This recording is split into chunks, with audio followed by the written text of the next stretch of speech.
Welcome to TradeTheMBI.com. This is John. This report is for the 13th, and that is Friday the 13th. Everyone cover your heads and get ready to run. I'm going to scroll through the numbers here real quick from the radar screen so you can get a look. Obviously, I missed a dramatic day on Thursday. We did retrace the positive extremes. We'll take a look at that in just a moment. Go to the Dow stocks, look at the red on the Dow. And it's fun when you can see which index is, trailing the others and looking a little weaker, and you can see how that exacerbates itself when selling does take place. Lots of new sells there on the NASDAQ as well. All right, so let's go to the daily charts, take a look and see what we had. So we had the drop off of the steel, dipping below in the safety zone. Sure, we started to see the breakdown. We ended up with the green below the red, white previous, and then boom, just a slight tick up was enough to start driving down that price tag. Is just there was just fewer buyers, though. Interesting dip right to the negative 50 on the extreme histogram here, which suggests that we could see a pop if we get a higher one, which is where things are starting out to begin the day. So that looks attractive. Now, what were we talking about? We were talking about positive extremes being retested. For the S&P, it was just a little dip right down to here. It was a little more that we had to do for, if we look at the NASDAQ, it's clean on that dip right down to there. And you can see just had a little carry through when they hit those stops, and that's just because they can never quite predict it. Now, the Dow was a little bit more extreme with its stop just a little bit lower and had the same expressed weakness that was going on there, except for it was a little bit more severe with the sign moving above both green, red, and white, so it was just ticking above all of them.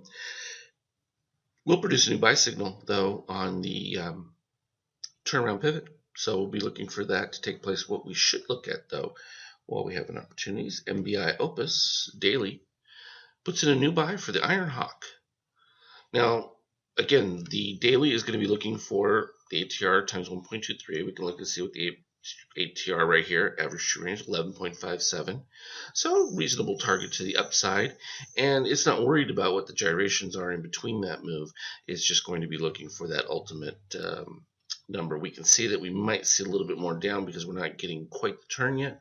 And that's okay. I mean, we can turn to our 50K if we want to try and play with getting just the optimal buy setup. We can see very oversold in here, just turning the corner on that. Likely that that's going to still retrace itself back to its lows, but clearly gives a signal to pay attention, particularly when you see that daily. So again, this is where you get some diversification. If you take the daily and you wait for 50K to pop in, you have the opportunity to then build positions at different times, which is effectively diversification without actually having to buy a bunch of different things.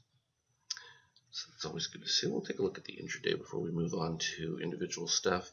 So from an intraday standpoint, see, very minor. It just cascaded lower and boom, kind of strange. We are moving into a new symbol as the June contract expires. We're now moving into September. So make sure you make those adjustments on your trading screen.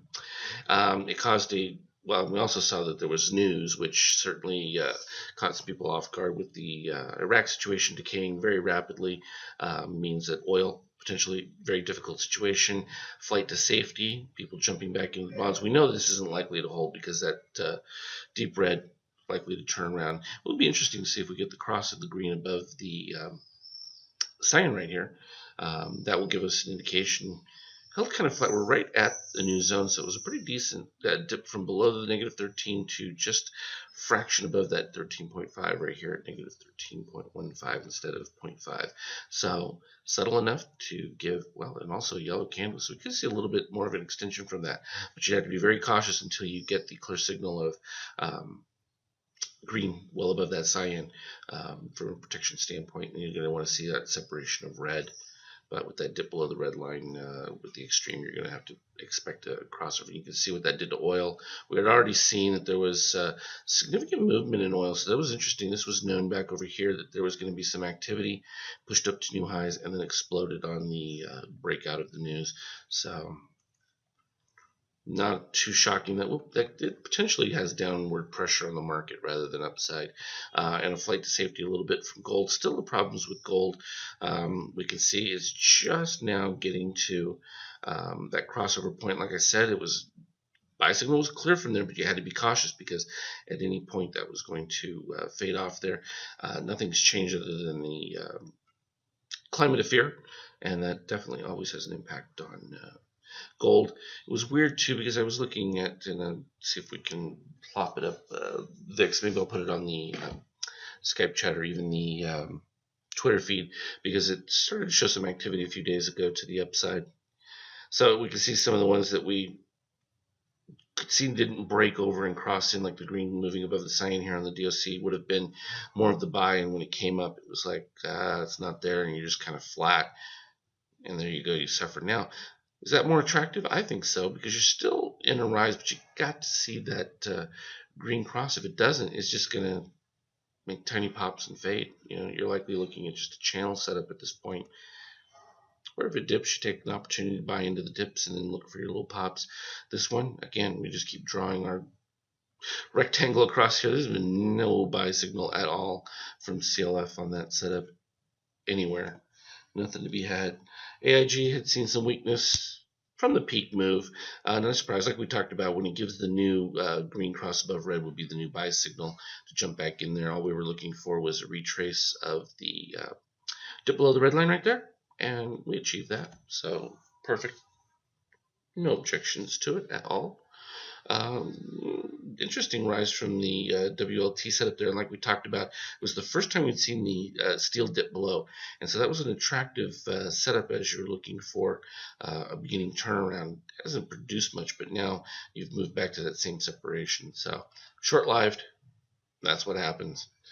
It'll probably begin to turn around. Let's see if we can look at some alert stocks. Apple, while it's still in the safety zone, big drop off there. It has started to achieve slightly lower pivots. Not horrible. We know there's a lot of retrace positive extremes. Do we expect all of those? No, probably not that many of them. It would be interesting to see if the cyan can move itself all the way above the green at this particular point. Not sure that it quite has enough oomph to get there, but we'll follow it. Move on to Amazon. Likewise, it had started to put in the beginnings of the sell and then dip below. Right there confirms that when you get that kind of weakness, it starts out. So it retraced that positive extreme, and it has still this one just completed, and then the full breakout on continued weakness. Still not. I mean, I would see this as a buy opportunity rather than as a sell. You just want to look for the intraday pivot signals and go with them. Buy to continue. Now, that's a little bit of expressed weakness. So we've seen this steel break down below both of them. The fact that the cyan is still moving lower is what's keeping that from really declining anywhere. So if that cyan pops up here, you might look for a little bit more of the retrace, and you have some pretty decent positive extremes there that could fade to. FAS has been our gauge from financials to see when it's time to be a little more concerned. Started to roll over that dip below here. We could see there was expressed weakness by the time we get to this one, and then gapped lower and then moved, and boom, continuation. Facebook, nothing particular. That's just gets kind of into a muck when you're in there. Still on the positive side, but you now have cyan above the red, so a little bit more problematic from there. Google, nothing for Google. It's still weakness. Had that little teeny pop, but there really wasn't any follow through. Now you've made lower red pivots from the previous day, and you're gonna have to dip all the way back below and then see new buy setup. You're already into the below red line here, so you're into oversold from that standpoint, but it's a little early. You need to see a pivot back up from the extreme to even have any excitement. Netflix still looks good, even though it had a little expressed weakness there. Nice safety zone. Just a little pop up here above the zero line. I would be watching this pivot right here and see if cyan breaks above it. That would be an indication you're going to get a little bit further retrace. PCLN had a little bit of a pop, which was a buy signal from back over here, and Now it actually confirms it, and with the yellow on the dip, so that actually is potentially decent buy setup right there. I like that one. Much better to get it after that dip. Tesla, interesting. Crossover there, crossover with the steel. So both of those, now you're going to need to see red move above, but first I'd be looking for green to break past the negative 7.5 line here for a propelling move up. So it's had a nice little consolidation, held sort of flat, got oversold, and now producing something that might be tradable.